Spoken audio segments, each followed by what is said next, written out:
Thanks for tuning in to State and Local again. I'm Anne-Marie Battistone, and today it's a perfect storm for State and Local because local resident Ed McCormick is here with me. He's running for Dan Winslow's seat. That would be the 9th Norfolk District for the state.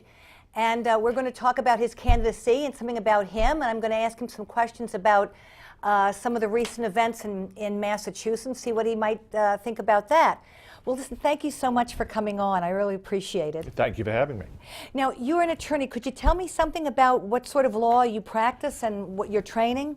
Well, I'm a trial lawyer. I've been trying cases, both civil and criminal cases, for 35 years. Wow. So I've been doing this a long time. So it's that's been my career in private practice since 1978.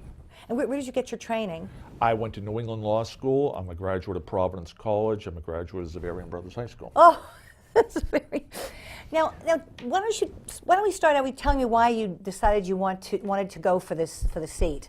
Well, I mean, years ago, I ran for political office in 1992, and I looked at it. I looked at the timing. You know, I think anybody who runs for office, it has to be a good time for them.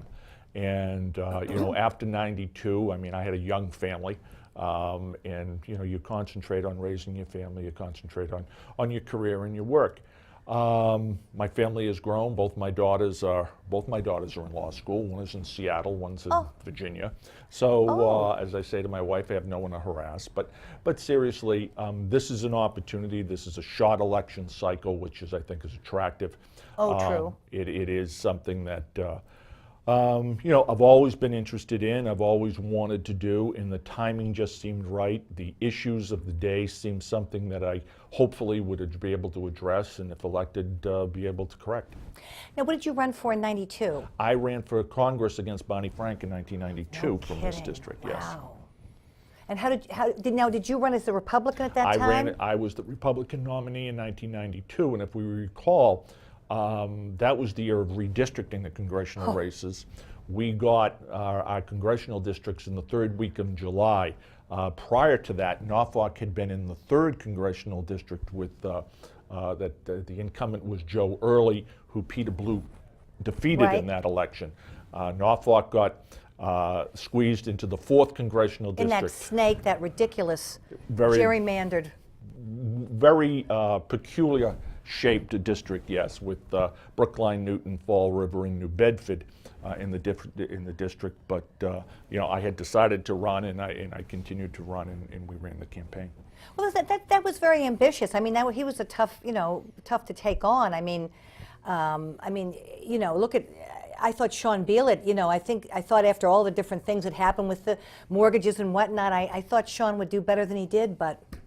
Well, you know, one thing about Barney Frank, I will say, you know, I disagree on a lot of positions with him, but I agree on quite a positions with him. But Barney, over the years, people forget where he originated, and that was Kevin White City Hall. And he was very, very good at constituent services. He got back to everyone. He got back to me once about something. Sure. Called me twice at home. Sure.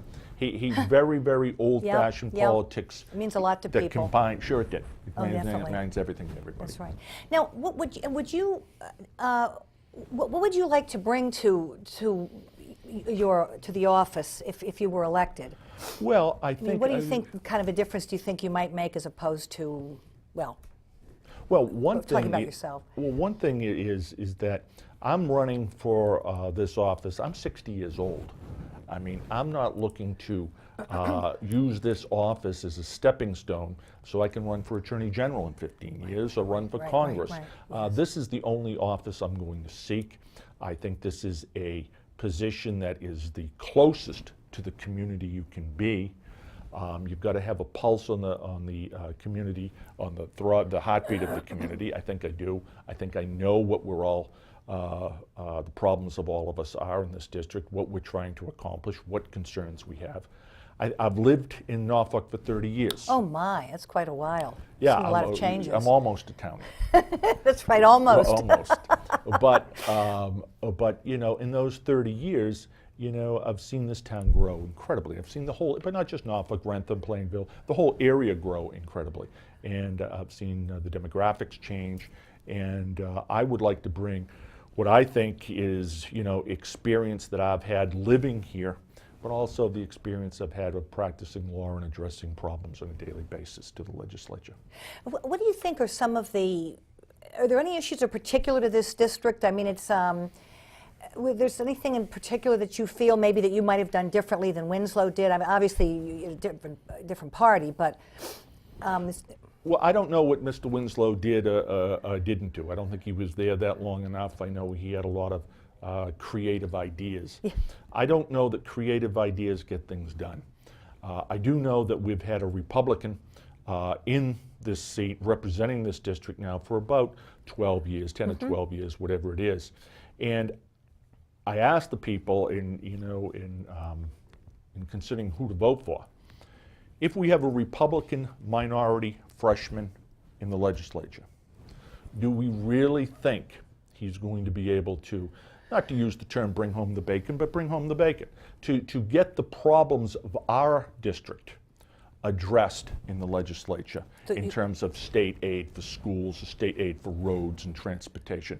Whereas myself being a Democrat, being in the majority party, and there's no question the Democrats are going to maintain the majority party, is going to at least have a chance to, hey, we're out here, we need some things, and let's address the issues, and let's get some state aid, and let's get some state attention to our area, which I think has been ignored for political reasons for the last 10 years.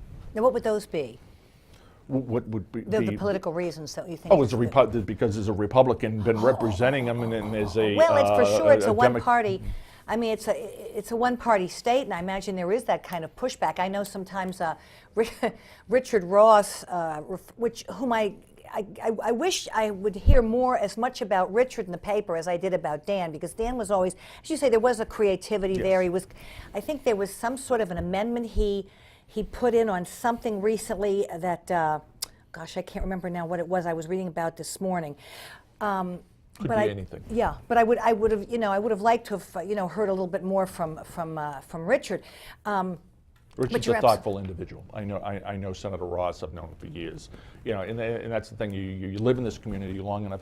I know all of these people, whether it's Scott Brown or whether it's Dan Winslow or the individual, the Democrat who had this seat last was Frank Woodward. And everyone has their strengths. Everyone has their faults. Everyone has their weaknesses. But everyone brings something different to that seat, and I think my predecessors have. I'd like to bring the 30 years experience I have in this community to this seat, and as well as the ability or what I do for a living to solve problems, and now, I'd like to bring that in.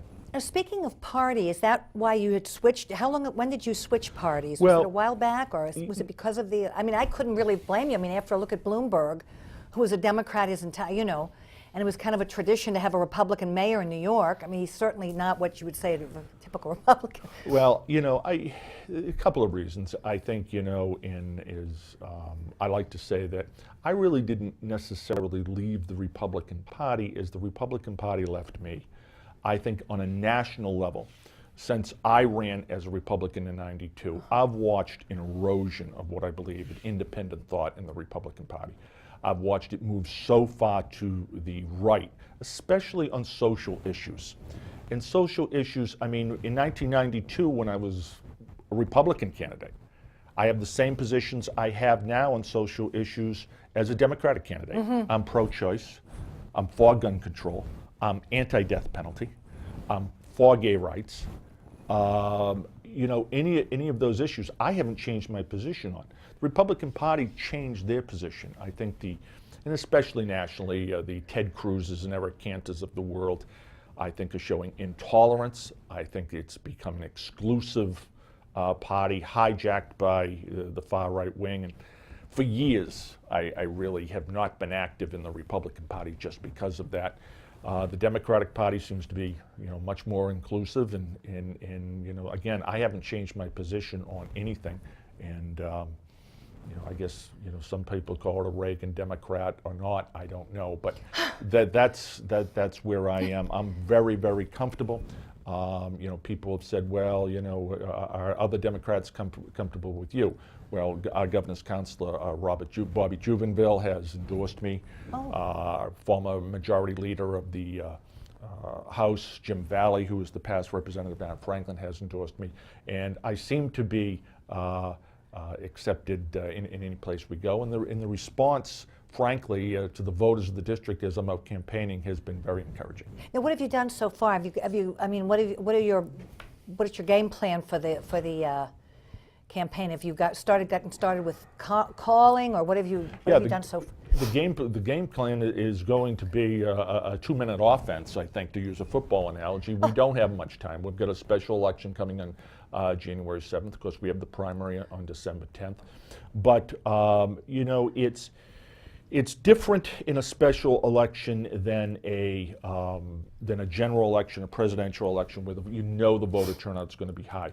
We don't know what the voter turnout's going to be in this, so what we're trying to do is get to as many people. I've been out at the transfer station and the dumps. We've been out door to door in different neighborhoods throughout the community. We'll continue to do that and get to as many people as we can, and we'll also be relying on phone calls that I've been making to friends and neighbors and people I know throughout the community. Well, let me just ask you a few things. There's been so much going on this past year in the state, and you know, I mean, I haven't been happy with a lot of the things that I've seen going on. It seems like there's an awful lot of supervision issues in the state. But let me ask you now, the tech tax, would you have voted for that? No. And that would be because you felt it was bad for business? Absolutely bad for business. I mean, you know, my understanding of it, and you know, I don't claim to be an expert in the bill. I was not in the legislature. But putting a tax on software companies, I mean, what is Massachusetts doing right now? We're contemplating casinos to raise revenue. I don't know that's the road we want to continue to go down. I think what we need to do is to put in place an infrastructure and a tax system that's going to encourage jobs. We have a highly, highly inventive, creative, educated workforce. And those are the jobs that we have traditionally kept, whether it's medical research, whether it's high tech, whether it's computer software. And to put a tax on the very industries. I mean, we're not making textiles in Fall River and New Bedford and haven't in 100 years. But to do that, to put a tax on the very industries that are giving the lifeblood to our community, I think was short-sighted, and I'm glad to see it's not there. Now, let me ask you, would you have voted also for that automatic gas tax law? No. Well, that's good. No. You know, I hope we've got enough signatures. You know, we've been collecting the signatures, and it's really pretty awful how difficult they make it for you. Oh, you know, it is. I mean, you know, that whole sheet can get wiped away, and and I don't think that the legislature's pleased if people come forward and trying to fight them, because they've already passed that law. So I don't know what the latest toll is on the numbers of signatures we've gotten, but you would also vote. Yes, I would. Well, so far, you're not not going along with the program. Well, you know, like I say, people were very upset about that. You know, you just say go on the program, but and I like to comment on that, because that's why I'm running. I have no program. No one is controlling me. I don't know the people on Beacon Hill. I've never met the governor. I've never met the state president senator. I've met the Speaker of the House for 5 minutes some time ago. You know, I'm not a creature of the legislature. I'm not a creature of Beacon Hill, and I'm not an aspiring politician who's looking to look at the polling data before I decide how to vote. If elected, and I'm given the opportunity by the people of this district, I'm going to say what I believe in the people's interests, what their priorities are, and if it's good, great, and if it's if I'm not performing the way the people want, they can vote me out. But I'm going to tell it like it is. I'm going to try to get the real, what is the benefit for the people of this district, and not any particular group or any particular candidate, and try to get those positions across. So if I'm voting against some of the Democratic Party programs, well, you know, I'd probably continue to do so, and vote. You know, I won't be voting in lockstep with anyone. Well, of course, you know, that was Scott Brown's mantra, and I don't think people heard him because they were very upset later on when they saw how he voted on some things, and talking with Harry Reid about various things. I mean, he really did make that clear. So for people to be as upset with him as they were, I mean, it really was kind of ridiculous, because that's sort of what it was a big point that he made. Now, do you think on the business of, I was also interested in Duvall's renovation of his office. I assume you find that that's just astonishing to me that and here he's going out, and I guess part of the $9 million has to do with the heating system in the building. Now he's revealing, and he's sort of trying to put it over on the architects. But of course, when he came in, he was very lavish, and he paid for his own drapes, and I think he paid for the difference in the STD. I think, what was it, an ST? No, a DTS Cadillac, because I know people were saying Duval travels in style. So he paid for the upgrade because it was some sort of an American, a big, I can't think what it was that they were typically using. But what's your take on that? Do you think there'll be much pushback from people? Well, I think, but Emery, I think, this is the problem with politics. And this is what, if I'm elected, I will pledge to the people not to get swallowed up in. I'm too old to get swallowed up in what I call, nice MTV attention span issues. Whether keep in mind, if the governor is spending $9 million to upgrade the State House offices of the governor, you got to figure he's not doing it, needs it. He's not doing it for himself. He's going to be gone in November. Anyone who's been, who's seen this, my understanding is that it's infrastructure. A lot of it is heating system. A lot of stuff. How much of it is on, particular lavish perks like drapes of cars? I don't know. I haven't seen the bill. But the reality of it is that our infrastructure, all of our infrastructure, our buildings, our schools, our courthouses, our bridges, our roads need renovation. They need funding. And, if the governor's office needs $9 million worth of renovation, what do our courthouses need? What do our schools need? What do our other public buildings need? That the governor's office is, you would think, has a priority because of who it is. But that's where the real issue is. Where are we going to get the funding to rebuild, and remodel, and renovate our public infrastructure? Well, I think that's why people are so angry, because to the point you just made about all the other things that need to be renovated that have to do with public safety, and he's, meantime, buying all these appliances and granite and marble and this and that. I mean, it's, to me, with him, it's that there's an attitude issue. I mean, it's where else could that money be spent? I mean, you just made the point. Well, it could be spent a lot of places, whether it's needed there. Like I say, I don't know the governor. I don't know. I question any severe criticism of the governor on this, because if he was doing this his first term, you could say, hey, I want to live in luxury. He's leaving. So I've just got to take the man at his word that these repairs are necessary, like so many repairs in our public buildings are necessary. Now let me talk with you a little bit about the whole EBT situation. Do you think enough's been done? It seems like rather little has been done in terms of those reforms. I mean, they kept the cash. They can go and pull $350 out at any, in cash.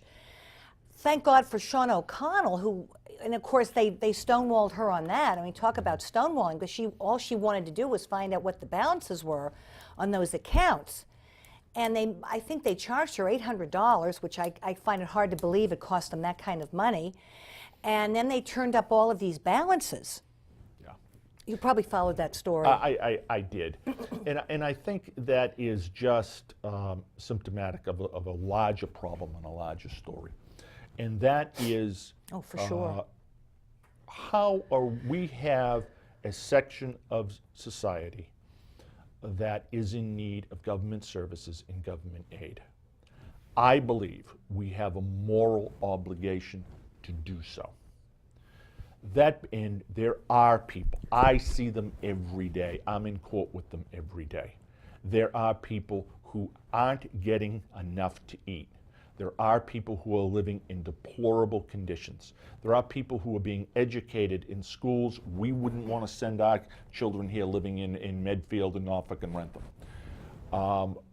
That being said, again, we have an obligation as a society and as Americans. If we can't take care of the people who need us most, what are we doing here? That's the role of government. On the other hand, is there widespread, how widespread I don't know, but is there instances of fraud? Is there instances of abuse? Is there instances of neglect, of mismanagement? Of course there is. And that's something that we have to address, whether it's the EBT, whether it's the programs themselves. Are they working? You know, I mean, I grew up in the 60s when the country almost burned down. You know, it seems that we have addressed some of the issues and trying to keep a lid on them, but are we really addressing everything? Are we going into the areas and the people that need help? And the biggest thing, it is education. And are we educating our young people the best way we can? Are we allocating the resources for teachers, for libraries? I heard some libraries are closing. You know, to me that's intolerable. You know, if we can afford some of the things we're paying for, you know, we need libraries and educational facilities. So do we have to address the frauds and abuses? Yes, but those are the things that hit the front page of the Herald. The real problems, the poverty, the lack of jobs, the education, the frustration of people, those are the issues. They don't sell the newspaper. They don't make the headlines in the 6 o'clock news, but those are the issues I think we as a society have to look at for the long run, not what's we're going to talk about Friday. Well, you know, the state owes the federal government $27 million in money that they found out that should never have been sent to people. And I don't know if you remember, they sent out those letters. I think it was Elizabeth Warren's niece who found some woman who hadn't been told about voting, and so there was a lawsuit. You remember this? Yes, a lawsuit. And they sent out, it was 19,000 letters came back with no address. I mean, you know, and I think it's just even now when there are people that aren't maybe, you know, working at the level they'd like to be working, they've been reduced to part-time or they don't have a job. I think it makes them even angrier when they think that they've, you know, worked all their lives or trying to work and then they see this going on. It's just infuriating. I mean. Well, look, you know, I've been in private practice for 35 years, you know. You're in Franklin, right? My office is in Franklin. My office was in Norfolk, right here for 25 years. Oh, no kidding. Yeah, right at the Country Crossing building. Oh. So, you know, I've run a small business. I know what it's like to pay the Blue Cross Blue Shield premium bill that no one's helping you with, or that there is no government assistance, or you're not getting any aid or assistance. So I've done this and I know what it's like. But, you know, we need to put safeguards in place. We need better oversight. We need better administration. But that doesn't mean that the basic needs are not there. Now, speaking of oversight, and you are in the criminal courts, would you talk a little bit about what happened with the crime lab? Oh, well, that's obviously a mismanagement of, you know, I mean, I don't widespread proportions. I won't use epic proportions. I think that's too much. But again, and it's going to cost the Commonwealth. I mean, have you had any clients involved in that? Yes, I have. And you know, that it's an injustice. They are being remedied. I applaud the judiciary, the higher ups in the judiciary who have put in special courts to address just these issues. They are being addressed. They are being corrected as best they can. But again, you know, I think this is a mismanagement at what level? Who, you know, it's one person that I've seen who was caught doing this. Should that person have been better supervised? Yes, obviously. Because it went on for some time that she was turning out all these results, and I don't think she even had a degree in chemistry. Well, you know, in that. Or she, you know, presented some records that weren't accurate, and they were very quick to hire this woman. Yeah, we see that at every level. We see that with college football coaches faking their resumes and getting, you know, hiring jobs. But we see that at every level. and it's unfortunate. We need to do better due diligence. We need to address those issues. But I will say this, and again, this is obviously a scandal, or it really is an injustice. And whenever injustice occurs, it has to be corrected, it has to be addressed, and it's tragic. But it's one person over the course of how many years has this happened.